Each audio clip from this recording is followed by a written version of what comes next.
जय हिंद दोस्तों, मैं अधिवक्ता जितेंद्र कुमार और आप सभी को मेरे YouTube चैनल सरकारी मंजिल पर स्वागत है। और आज हम लोग ज्योग्राफी के एक ऐसे राउंड को पढ़ने जा रहे हैं, एक ऐसे टॉपिक को पढ़ने जा रहे हैं कि आप विगत वर्षों के किसी भी एग्जाम को उठाकर देखेंगे जो आर्ट्स बेस्ड एग्जाम है, उसमें आपको 2011 की जनगणना से रिलेटेड प्रश्न मिल ही जाएंगे। तो ये रामबाण आपका वीडियो होने वाला है किसी भी एग्जाम के लिए। बस इस वीडियो को देखिए और 2011 से रिलेटेड जो भी आपके प्रश्न एग्जाम में आते हैं सबको आसानी से आप डील कर सकते हैं। तो इसलिए ये वीडियो सभी स्टूडेंट के लिए महत्वपूर्ण हो जाता है जो कि कंपटीशन की तैयारी करते हैं। तो आइए बने रहते हैं इस वीडियो में और जानते हैं 2011 की जनगणना से जुड़े हुए महत्वपूर्ण तथ्यों को। आइए देखते हैं। भारत में कह रहा है कि 1749 में पहली बार आधुनिक विश्व में जनगणना कराने वाला पहला देश स्वीडन बना।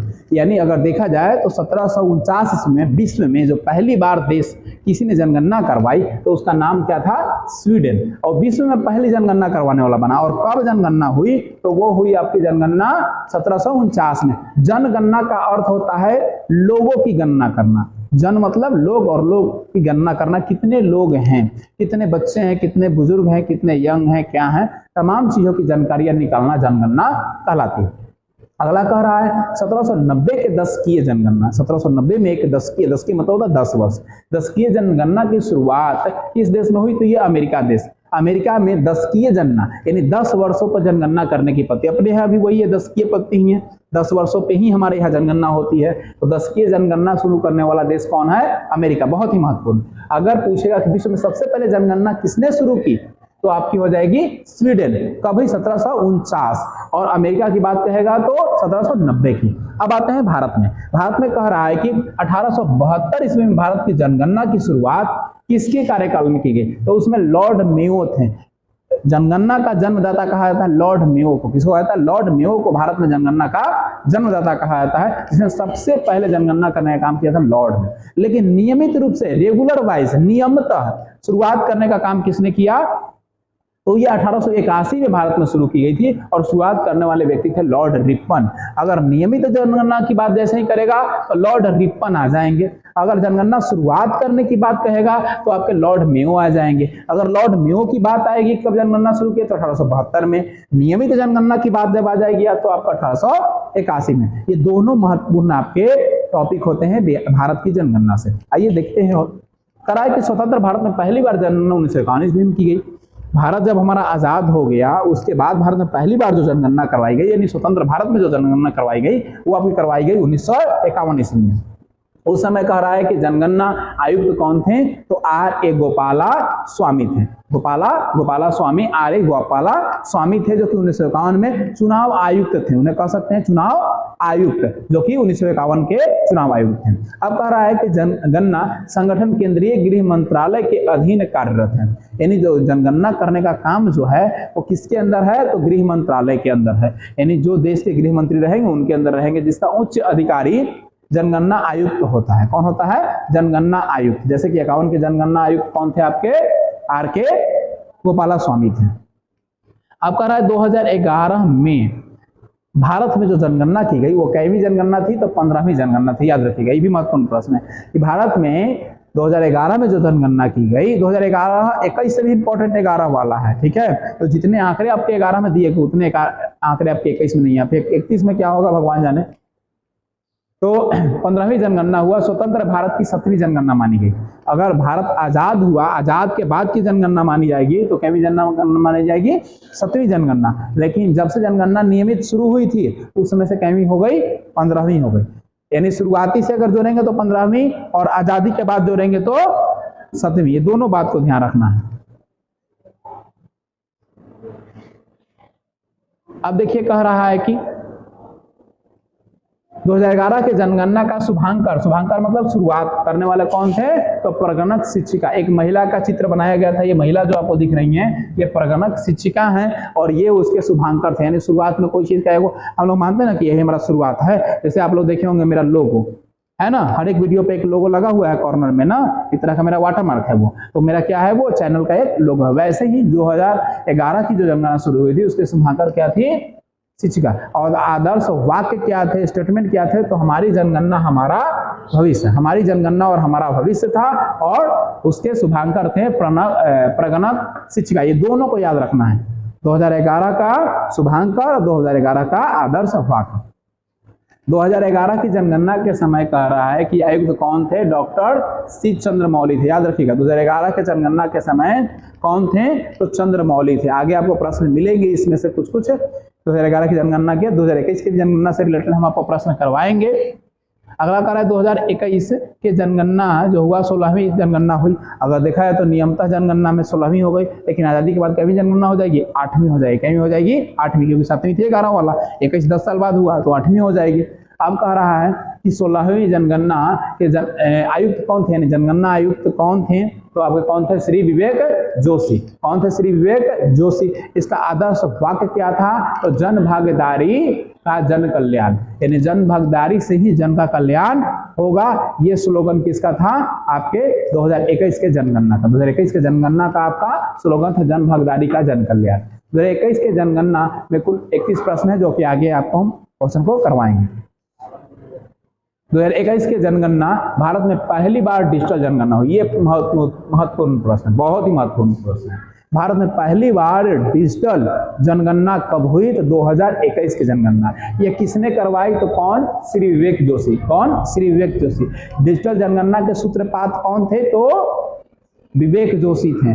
और डिजिटल जनगणना का आदर्श वाक्य क्या था, तो जन भागीदारी से जन कल्याण। ठीक है, ये एक दूसरे से जोड़ जाड़ कर बहुत सारे क्वेश्चन को आपको इंक्लूड करने वाला है, तो इसको समझ बूझ के आपको क्या करना है, क्वेश्चन को डील करना है। अगला कह रहा है कि 2011 के जनगणना के अनुसार भारत की कुल जनसंख्या कितनी थी, तो उस समय 2011 के जनगणना के अनुसार था 1,21,08,54,977 था। अभी की अगर बात करेंगे तो हमारी जनसंख्या 1,41 करोड़ से ऊपर है, और चाइना 1,40,00,000,000 के आसपास है। यानी हम अभी दुनिया के टॉप पैदान पे है। खुशी की बात नहीं है, गम की बात है, क्योंकि आपके यहाँ जितनी जनसंख्या है उसके अकॉर्डिंग लोगों के पास आय का सोर्सेस नहीं है, नहीं उतना क्षेत्रफल है।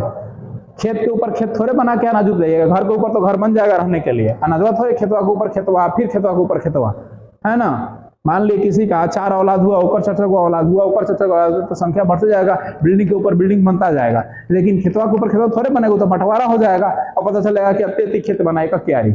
अपन खेत में इसी से घूम लिए, चक्कर लगा लिए पृथ्वी का, है ना, यही होगा, वही रहबे करेगा आने वाला समय में। खेत कहाँ से आएगा, क्षेत्रफल आपका उतना ही है भारत का, क्षेत्रफल थोड़े बढ़ा दीजिएगा, जनसंख्या तो बढ़ा ही रहा है, क्षेत्रफल थोड़े बढ़ेगा। भारत के क्षेत्रफल में ना, वो बेचेगा तो वो खरीदेगा, वो खरीदेगा तो वो बेचेगा। ऐसा थोड़े कि जाकर पाकिस्तान में खरीद लीजिएगा, ए भाई हमारे तनी यार ये तनी मानो जी, और ये हमारा तनी सीधा कर दो, ऐसा थोड़े कीजिएगा। लेकिन बिहारी रहेगा तो वो कर देगा। बिहारी को ले जाके हर इंटरनेशनल बॉर्डर पे बैठा दिया जाए, हर एक इंटरनेशनल बैठा दिया जाए, अब 10 साल बाद देखिएगा कम से कम 1 बीघा हथियार लिया, 1 बीघा पक्का हथियार लेगा बिहारी, है ना। अपन खेतवा छोड़ रहेगा, दोसर में अड़िया काटित रहेगा, अपन जगह छोड़ के दोसर में गाय भैंस बकरी बांध देगा, अपन दीवार छोड़ के दोसर पर गोबर ठोक देगा, कब्जा कर लेगा। ये बिहारी के अंदर क्या है, कब्जा करने का खासियत। चाइना को जी कब्जा करता है जी, बिहारी को कब्जा करना, बिहारी से चाइना को सीखना चाहिए। यही से तो सीख के गया है नालंदा विश्वविद्यालय से, ह्वेनसांग सब आया था, कहाँ से सीख के गया, हर्षवर्धन के शासन काल में आया ह्वेनसांग, कहाँ से सीख के गया, ये सब बिहारी से सीख के गया, नालंदा से सीख के गया। कैसे हथियार है, आज वही चीज अप्लाई कर रहा है। सरकार बिहारी को अलाउ नहीं दे रहा है, देता तो यहो कब्जा कर लेता, ये तो और राताराती कब्जा कर लेता, दिनों नहीं होने देता। चलिए तो देख लीजिए आप, भारत की कुल जनसंख्या थी 2011 के जनगणना के अकॉर्डिंग कितना थी, ठीक है। और कुल विश्व की जनगणना मतलब जनसंख्या के अकॉर्डिंग कितना प्रतिशत, 17.5% थी। 2011 के अनुसार भारत की कुल जनसंख्या पूरे विश्व की कुल जनसंख्या के 17.5% थी। अगर आगे हम देखेंगे 2001 से 2011 के बीच में जो आपकी जनसंख्या में वृद्धि हुई वो एक दशकीय वृद्धि मानी जाती है। क्या मानी जाती है, दशकीय वृद्धि, यानी 10 वर्षों की वृद्धि, और 10 वर्षों की वृद्धि में 17.7% रहा। कितना रहा, 17. साइड से होकर निकलिएगा बाबू, उधर पूजा करना है, साइड से होकर निकलिएगा। कह रहा है कि 2001 से 2021 के बीच में जनसंख्या जो कितना 10 की वृद्धि हुआ, 17.7, कितना हुआ, 17.7% की क्या हो गई, वृद्धि रही। वही अगर बात करेंगे तो पुरुषों का अनुपात कितना रहा कुल जनसंख्या का, तो पुरुषों का कुल अनुपात की जनसंख्या कितनी रही 51.47%। कितना रहा 51.47% रहा। महिलाओं की बात करेंगे तो महिलाओं में कितनी रही रेशियो, तो आपकी रही 48.53, यानी कुल जनसंख्या में 51.47 पुरुष थे और कुल जनसंख्या में 48.53 क्या थी, महिलाएं थी। अब आगे देखते हैं, कह रहा है कि 1911 से 2021 के दौरान 1911 से 1921 है, 21 के दौरान भारत की जनसंख्या में दशकीय वृद्धि ऋणात्मक रही। पहली बार जो रही, जो ऋणात्मक रही, जनसंख्या कम बढ़ी, नहीं तो हर बार वो जनसंख्या बढ़ ही रहा है, तो ये कम रहा। कितना कम रहा, -0.31। ये बहुत महत्वपूर्ण प्रश्न है। आज हम पढ़ा रहे हैं तो 12 क्लास आर्ट्स वाला करवा रहे हैं तो ऑब्जेक्टिव एनालिसिस, उसमें ये प्रश्न था। वो प्रश्न क्या था कि महाविभाजक वर्ष कब रहा भारत का, भारत का महाविभाजक वर्ष कब रहा, तो 1921 को कहा गया। क्यों, क्योंकि इसके अंदर काफी जनसंख्या डिक्रीज हुई, इंक्रीज नहीं, बढ़ी नहीं, घटी, -0.31% क्या हुआ, जनसंख्या कम हुआ। भारत में जनगणना के इतिहास में पहली बार ऐसा हुआ है, इसी कारण से 1921 को महान विभाजक वर्ष के नाम से हम लोग जानते हैं, उसकी संज्ञा इसको देते हैं। तो हम दिमाग में सेव कर लीजिएगा, महाविभाजक वर्ष कहेगा 1921, ठीक है। या जनसंख्या कब ऋणात्मक रही, तो 1921। रेंज पूछेगा तो 11 से लेकर 21 के बीच में कितना ऋणात्मक रही, तो 0.31% माइनस में, ठीक है। दशकीय वर्ष मतलब 10 वर्ष होता है, ठीक है। अगला कह रहा है 2011 के जनगणना के अनुसार देश की कुल जनसंख्या में शहरी जनसंख्या कितनी है, 31.2%। यानी 2011 का जो रेशियो निकाला गया उसमें शहर में रहने वाले कितने लोग हैं, तो 21.2% कुल जनसंख्या का। वही गांव में रहने वाले लोगों की 68.8। इसीलिए कहा जाता है कि लगभग 70% तो लोग गाँव में रहते हैं। 70% कहाँ रहते हैं लोग, गाँव में रहते हैं। 68.8% है, वो भी आपका 2011 के रेशियो के अकॉर्डिंग है, ठीक है। तो गांव में क्षेत्रफल भी ज्यादा होता है शहरों के मुकाबले। शहर के मुकाबले गांव में क्या होता है, क्षेत्रफल ज्यादा होता है। शहरों में देखते हैं ना, बिल्डिंग के ऊपर बिल्डिंग, बिल्डिंग के ऊपर बिल्डिंग रहता है कि नहीं रहता। गांव में वो घर यहाँ तक वहाँ है, वहाँ तक वहाँ घर रहता है, क्षेत्रफल ज्यादा होता है। और शहरों में क्षेत्रफल कम होता है, एक ही पे दूसरा मंजिला बना होता है। अब जनसंख्या के हम लोग यहाँ आरेख समझेंगे। आरेख समझने के लिए हम लोग यहाँ पे ध्यान देंगे, राज्य का नाम देखेंगे और पहला और दूसरा क्रम देखेंगे, सर्वाधिक में देखेंगे और न्यूनतम में देखेंगे। सर्वाधिक मतलब सबसे अधिक और सबसे कम। अब जनसंख्या सबसे अधिक भारत के किस राज्य में है, तो उत्तर प्रदेश में। पहले स्थान पे कौन था, उत्तर प्रदेश। दूसरा पे कौन आ जाएगा, महाराष्ट्र। दूसरा पे कौन आ जाएगा, महाराष्ट्र। वही अगर न्यूनतम दृष्टि से देखेंगे तो सिक्किम पहले स्थान पर, दूसरा पे कौन आ जाएगा, मिजोरम। अगर केंद्र शासित प्रदेशों की हम बात करेंगे तो सर्वाधिक जनसंख्या किसमें हो जाएगी, दिल्ली में हो जाएगी। सबसे कम हो जाएगा तो लक्षद्वीप। पूछता ही क्वेश्चन, भारत में कौन सा राज्य या केंद्र शासित राज्य जहां न्यूनतम जनसंख्या है, तो लक्षद्वीप, ठीक है। ऑप्शन में अगर लक्षद्वीप होगा तो क्या हो जाएगा, लक्षद्वीप आपका सही आंसर हो जाएगा। सबसे कम जनसंख्या वाला। सबसे अधिक जनसंख्या अगर केंद्र शासित में पूछेगा तो आपका दिल्ली हो जाएगा। राज्य में उत्तर प्रदेश हो जाएगा और कम में क्या हो जाएगा, आपका सिक्किम हो जाएगा। क्या हो जाएगा, सिक्किम हो जाएगा।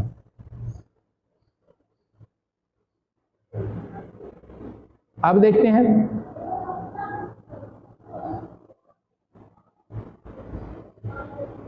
अगला, देखेंगे दशकीय वृद्धि, यानी 10 वर्षों में देखा जाए रेशियो तो कहां का ज्यादा वृद्धि हुआ है। दशकीय रेशियो की बात करेंगे 10 वर्षों के लिए तो सर्वाधिक वृद्धि जो हुआ है वो मेघालय में हुआ है। कितना इंक्रीज हुआ है, 27.9%। दशकीय वृद्धि में कितना होगा, 27.9% की। अगर दूसरे नंबर पे आएंगे तो अरुणाचल प्रदेश कितना परसेंट हो जाएगा, 26% हो जाएगा। वही अगर न्यूनतम दशकीय वृद्धि की बात करेंगे तो नागालैंड, नागालैंड में सबसे कम हुआ तो माइनस में चला गया। कितना गया, -0.6%। न्यूनतम मतलब कम।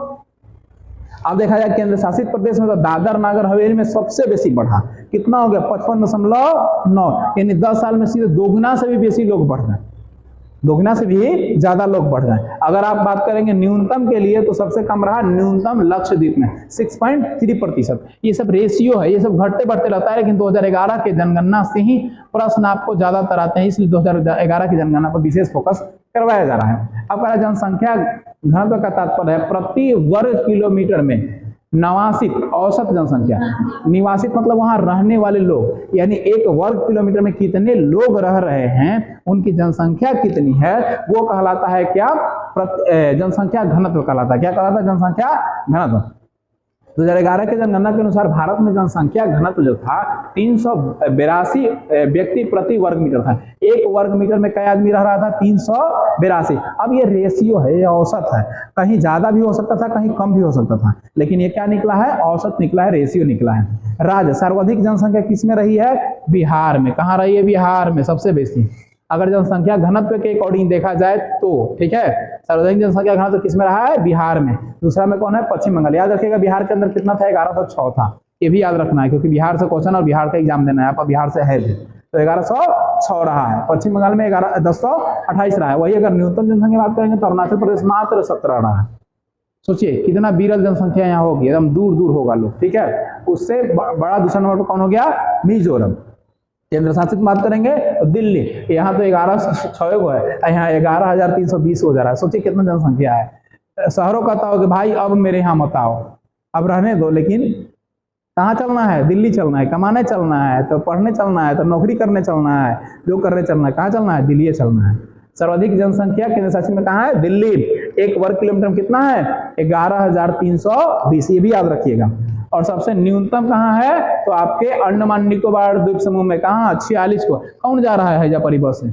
यहाँ परिबस नहीं, इतना दूर कौन जाएगा? ना मूल सुख सुविधा है, और वहां अगर कबीला वाला मिल गया, जंगल वाला आदिवासी से मिल गया तो तीरे से मार देगा। तो आदमी देखेगा कह रहे कुर्ता पैजामा शर्ट पैंट पहन ले तो क्या करेगा? मार देगा। तो सब ट्रेन ठीक है, हवाई जहाज को छोड़ नहीं करता, हवाई जहाज मारता है सब तीर। क्यों? क्योंकि वह हमसे अभी सैकड़ों वर्ष पीछे है, कई 100 वर्ष पीछे है। आदिवासी जनजाति लोग है ना, जिसको हम लोग कबीला वाला कहते हैं।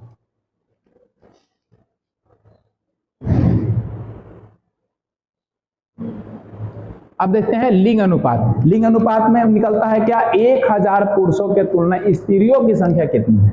1000 पुरुष में स्त्रियों की संख्या कितनी है, वो निकलता है लिंग अनुपात। अब स्त्रियों की संख्या बटा पुरुषों की संख्या गुना 1000, क्या निकलेगा? लिंग अनुपात। अब भारत के अंदर लिंग अनुपात कितना था?